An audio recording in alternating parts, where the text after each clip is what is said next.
Hi சுட்டீஸ், எல்லாரும் எப்படி இருக்கீங்க? இன்னைக்கு ஒரு கதை பார்க்கலாம். ஆன்ஸ்விட் அப்படிங்கிறது ஒரு சிறைக்கூடம். அங்க பல நாஜிக்கள் கைதிகளா அடைக்கப்பட்டிருந்தாங்க. அந்த சிறையில இருந்து ஒரு கைதி தப்பியோடிட்டா அங்கிருந்து மேலும் 10 கைதிகளை தேர்ந்தெடுப்பாங்க. அவங்கள ஒரு அறையில பூட்டி வச்சு பட்டினி போட்டு கொன்னுடுவாங்க. ஒரு தடவை அந்த சிறையில ஒருவன் தப்பி ஓடிட்டான். ஆகவே வழக்கம் போல 10 கைதிகளை தேர்ந்தெடுத்தாங்க. பட்டினி சாவுக்காக தேர்ந்தெடுக்கப்பட்ட அதுல ஒருத்தன் பெயர் பிரான்சிஸ். அவன் மிகவும் வருந்தினான். தன் மனைவி பிள்ளைகளை விட்டுட்டு பிரிய வேண்டியிருக்குதுன்னு நினைச்சு கண்ணீர் வடிச்சான். ஐயோ, என் குடும்பத்தை விட்டு பரிதாபமா சாக போகிறேனேன்னு கண்ணீர் விட்டான். அவன் அழுறத பார்த்த இன்னொரு சிறை கைதி அவனுக்காக மனம் வருந்தினார். அவர் ஒரு கிறிஸ்தவ மதகுரு. அவர் பெயர் கோப்கோ.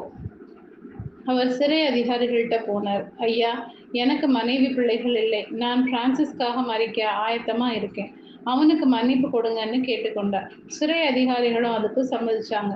பின்னாள்ல பிரான்சிஸ் விடுவிக்கப்பட்டான். தனக்காக மறிச்ச அந்த கோப்கோவை நினைவு கூர்ந்து அவருக்கு அஞ்சலி செலுத்தினான். அவருடைய தியாகத்தை நினைவு கூற ஒரு சிறிய கல்லையும் அந்த சிறையிலே வைத்தார். ஓகே சுட்டீஸ், இந்த கதை பிடிச்சிருந்தா லைக் பண்ணுங்க, சப்ஸ்கிரைப் பண்ணுங்க, ஃப்ரெண்ட்ஸ் அண்ட் ஃபேமிலிக்கு ஷேர் பண்ணுங்க. கூடவே இந்த பெல் ஐக்கானையும் கிளிக் பண்ண மறக்காதீங்க. பாய்.